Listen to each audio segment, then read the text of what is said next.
네, 기발한 장 박사 오셨습니다. 어서 네, 오세요. 안녕하십니까. 머리 뽑으셨어요. 가발 회사를 바꿨습니다. 아, 그래요? 파마했습니다. 네. 제 머리, 가발이? 제 머리입니다. 네.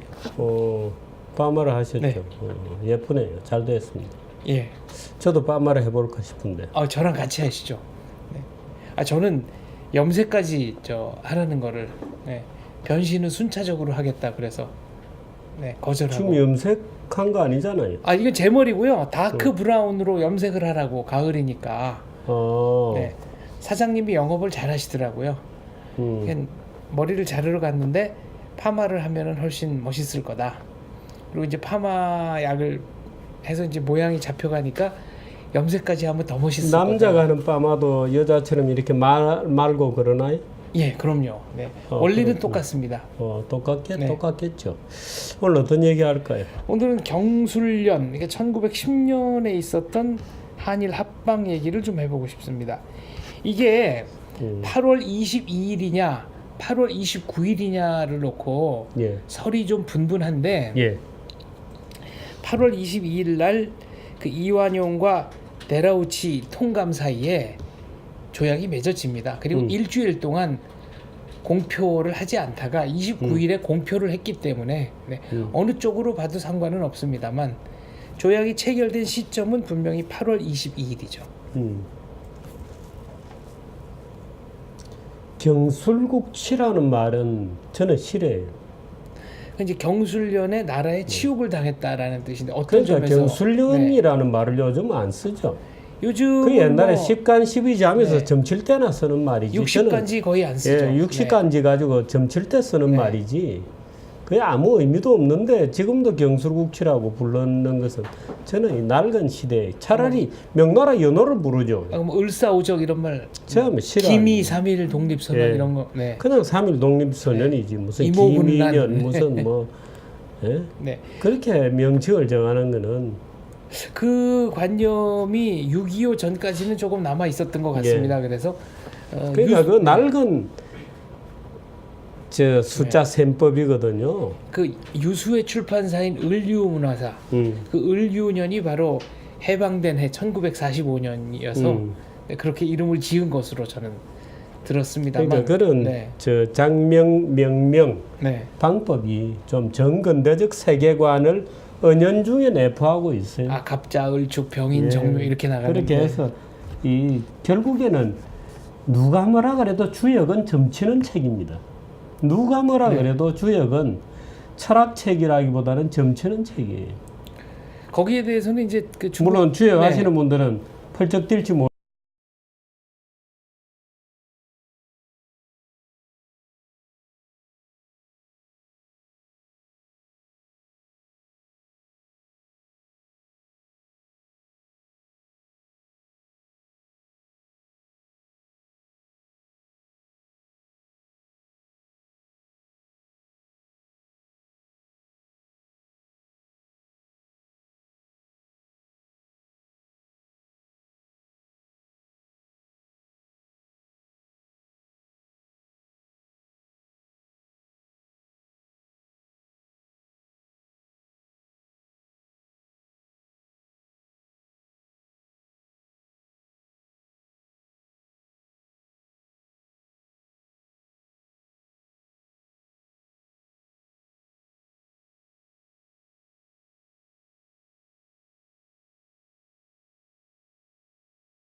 지혜가 있으시지 그러고 그 거짓말이나. 추여byung 아키바라는 학자 둘이 당시 경성 제국대회 교수로 부임했는데 20대 후반이었나 그랬을 겁니다.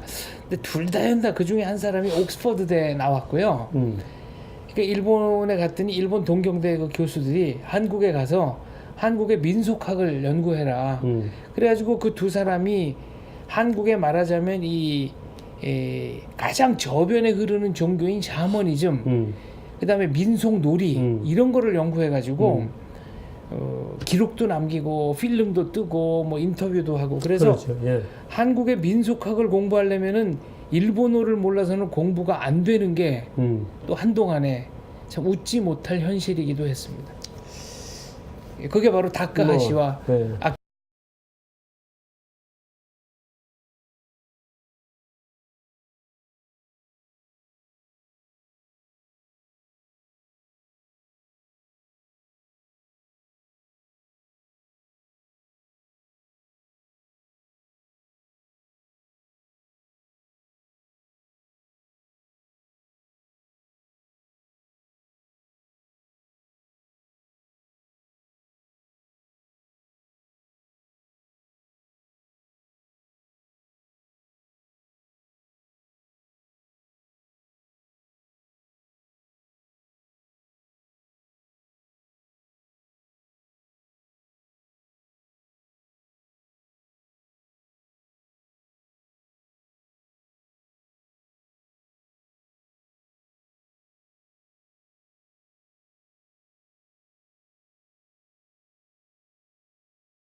만든 거죠.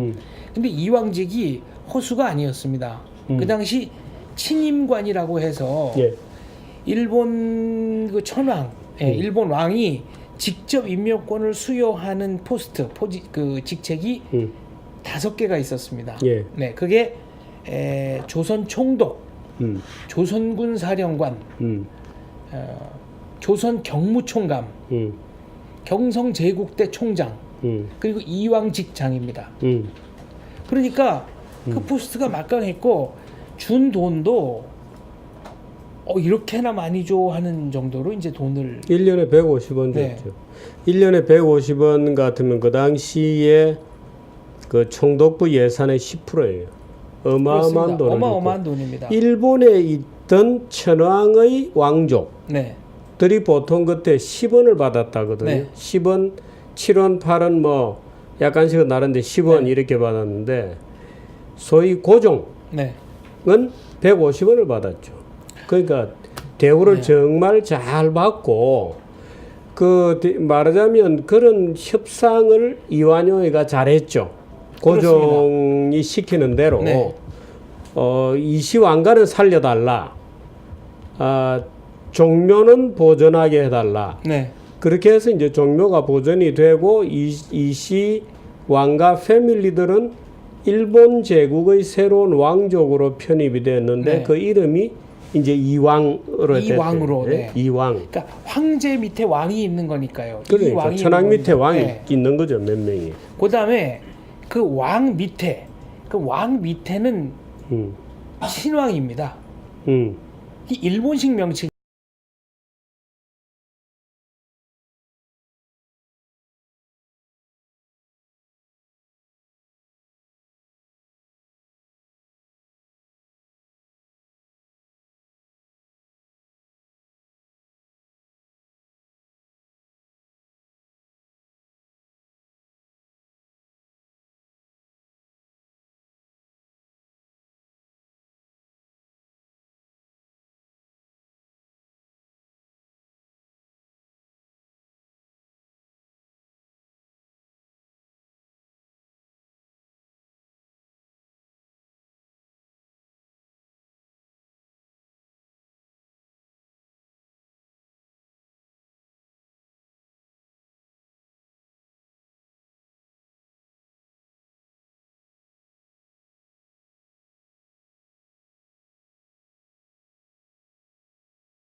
전달됐다고 이제 기록에 나오는데 편지를 보낸 것까지는 역사적 사실입니다만 적어도 영친왕이 독립 운동을 하려고 했다. 이건 넌센스고요.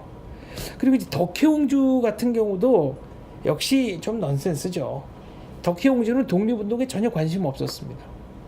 근데 영화에는 무슨 뭐 그렇게 나온다고 저는 들었습니다. 그래요? 평을 보고 평만 이렇게 읽어보면 이제 그런 얘기가 있는데 지금 그 대마 도주 이 마루종자를 써서 이제 소가 소씨 종가 종씨 그쪽에 그 이제 결혼을 하지요. 결혼을 하는데 지금 결혼 사진도 남아 있습니다.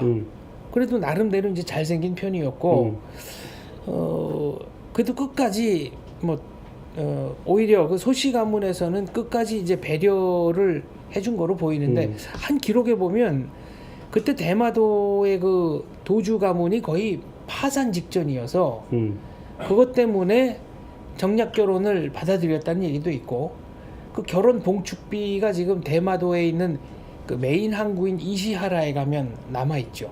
아 그렇습니까? 네, 남아 있습니다. 누가 파산지경이었다는 거예요? 대마 도주의 그 종씨 가문이 네 재정적으로 매우 어려워서 이왕직의 말하자면 사위가 되면서 그거를 좀 해소할 수 있지 않을까 그런 기대를 없지 않아 했었다는. 그래서 그 자녀들이 많이 있나요? 자녀는 제가 알기로 딸 하나가 있던가요? 근데 덕혜옹주는 이제 고종의 막내딸이죠. 고종이 굉장히 귀여워했다라는 기록은 있지만 이제 정신적으로 나중에 좀 많이 아프셨죠. 근데 그게 아마 소녀 때부터 그런 게 아닌가라는. 뭐 조현병이 뭐 네. 결혼하기 전부터 좀 있었다고. 그래서 그 정신 이상이 온 그 덕혜옹주를 끝까지 지금 창덕궁 낙선제에서 끝까지 보살핀 게 그 이방자 여사죠. 네, 영친왕비. 네. 그 일본에서는 오히려 진정한 왕비감을 조선해 줬다. 네. 그런 얘기가 나오기도 했답니다. 그러니까 아무튼 조선 왕실은 조선이라는 나라가 멸망하는 과정에서 매우 비겁했다. 비겁한 정도가 아니었죠. 네. 뭐 나라를 팔아먹은 것은 고종이지 뭐. 나라를 고종이 지키려는 팔아먹은 거지 누가 네. 팔아먹었겠어요. 어떤 노력도 하지 않았고 물론 그 당시에는 나라를 어느 정도 사유물로 여기는 듯한 그런 관념이 전 세계적으로 좀 남아 있을 때입니다. 그러나 그런 기준에서 보더라도 이른바 민비와 고종은 매관매직이라든가 뭐 기타 여러 가지 면에서 절대로 좋은 점수를 뭐 받을 수 국가 없는. 경영의 빵점이었죠. 네. 뭐 40년 동안 결국에 나라를 팔아먹고 자기 가문만 살아남았잖아요. 네. 이왕이라는 이름으로 호의호식하고. 그리고 지금 이완용 사보조약입니다. 예. 이완용이 젊었을 예. 때는 연설도 굉장히 잘했고 독립협회의 열렬한 지지자이자 경제적 후원까지 했고 그다음에 이완용이요. 네. 그다음에 난리든 연설가였습니다. 그리고 독립문 그러니까 너 만들었죠. 네, 청나라 사신들이 오던 길목에 서 있던 영은문을 헐고 그 은혜를 영접한다는 뜻 아닙니까? 청나라로부터 독립하겠다는 의지를 담아 세운 독립문. 이제 파리의 개선문을 좀 모방한 축소 모형입니다만은 그 독립문의 현판이 이완용의 글씨입니다. 예. 그 지금 원래 자리에서 이제 고가도로가 나면서 조금 옮겨서 세웠는데 그 현판이 아직 있는지는 제가 확인을 못했습니다만은 아니 그게 새겨져 있어요. 네. 독립문이라고. 예. 그게 이완용 글씨입니다. 예. 한글로 새겨져 있어요. 네. 독립문.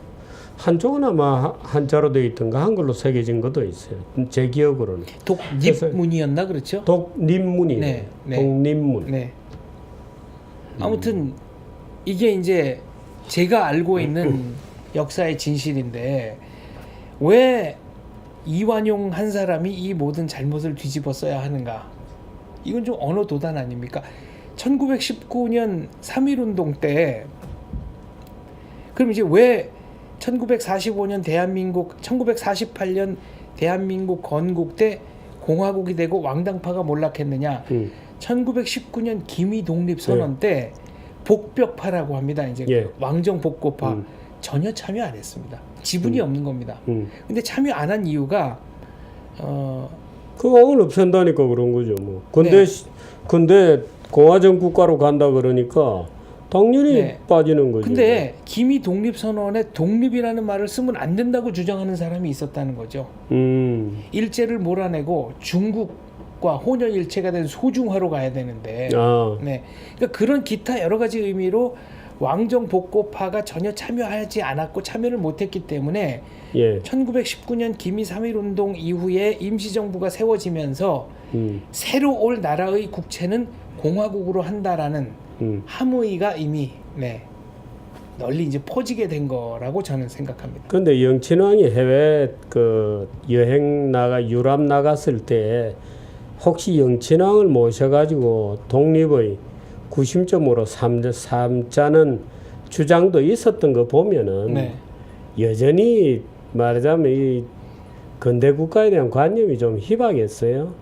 그때는 공화국이라는 관념을 알고 있는 사람이 얼마나 몇 명 되지도 됐겠습니까? 몇 명 되지도 않았죠. 이제 3.1 운동 때 와서 비로소 이제 그런 개념들이 나오고 일본 유학파들이 소위 동경에서 소위 28 독립 선언문을 작성하고 그게 이제 이광수 춘원 이광수가 기초했습니다. 그러면서 이제 3.1 운동이 말하자면 28 독립 선언의 기본적 정신을 받다 보니까 그렇게 된 거죠. 얼마 전에 보니까 그 기미 3.1 독립선언서에 말하자면 이 경문, 그 6당 최남선이 기초한 조선 독립선언서 5등은 자예, 요걸 이제 문화재로 한다고 하는데 요것도 초벌 프린트와 세컨드 프린트가 가격이 다릅니다. 아 그래요? 네, 근데 구분하는 방법이 있습니다. 오타가 나가지고 몰래 만들다 보니까 맨 처음에 찍은 거, 그 몇백 장인지 몇천 장인지 아무튼 맨 처음에 찍은 거는 5등은 자의 선조의 독립국임과 이 조선 글자가 그래서 2차 인쇄를 할 때는 발견해서 이걸 바로 잡았는데 맨 처음에 나온 거는 선조의 독립국인가 이렇게 돼 있습니다. 그렇군요. 그래서 그게 굉장히 비싸고 그게 이제 말하자면은 오리지널이냐 아니냐를 가늠하는 굉장히 중요한. 보통은 자야 조선의 독립국임을 선조의 독립국인과 조선인의 자주민임을 선언하노라. 많이 외우고 했습니다만은 오늘 8월 22일이 소위 이 한일 합방 조약이 1910년 바로 그 날입니다. 8월은 늘 아픈 달이에요. 뭐 해방절도 있고 건국일도 있고 합니다만 어떻든 8월은 전쟁의 기억, 식민지의 기억. 8.18 도끼만행도 있습니다. 그렇군요. 어떻든 그런 기억들이 있어서 이 후텁지근한 날씨와 함께 뭔가의 아픔을 까미의 이방인처럼 되새겨야 하는. 그리고 45년 8월 15일 해방부터 48년 8월 15일 건국까지 이때가 이게 사실은 또 어마어마한 시기입니다. 예를 들면 물리적 충돌, 전쟁 수준의 충돌이 수시로 일어났고 도심지에서 테러와 암살과 시위와 음모와 그러니까 어느 정도냐면 예컨대 우익 청년들이 밥을 먹고 있는데 좌익 청년들이 습격해 들어온다. 그러니까 내가 막을 테니까 다 도망가라 그래가지고 그 막은 사람은 처참하게 살해가 되고 남아 있었으면 이제 다 죽는 거죠. 그다음에 이제 김두한 같은 경우는 그때 좌익 청년들이 지금의 육군 사관학교 자리를 접수해서 훈련 받고 있다는 소리를 듣고 야습을 해가지고 잠자는데 이제 다 총을 쏘고 그러니까 이런 식으로 그 말하자면은 물리적 폭력이 난무하던 시대인데 암살도 난무하고 대혼란기였죠. 자랑질을 하나 더 하자면은 제가 그 조선 정판사에서 찍은 이게 위조 집회인지 진짜 집회인지는 모르겠는데 아무튼 조선 정판사에서 찍은 집회가 두 종류가 있습니다. 하나는 50원짜리가 있고 하나는 100원짜리가 있는데 이 100원짜리는 이 말하자면 집회를 찍는 판 자체가 북한으로 가는 바람에 아예 찍기는 했는데 유통 자체가 안 된. 너무 혼란스러우니까 네. 그 샘플 하나가 있고 아니 다음에 이제 다 네. 들고 나와서 장원재 컬렉션 한번 하십시오. 제가 집회 한번 언제가 티벳 집회도 예. 보여드린 적 있고 그렇게 하도록 하십시오. 여기까지 하겠습니다. 네, 고맙습니다. 감사합니다. 네.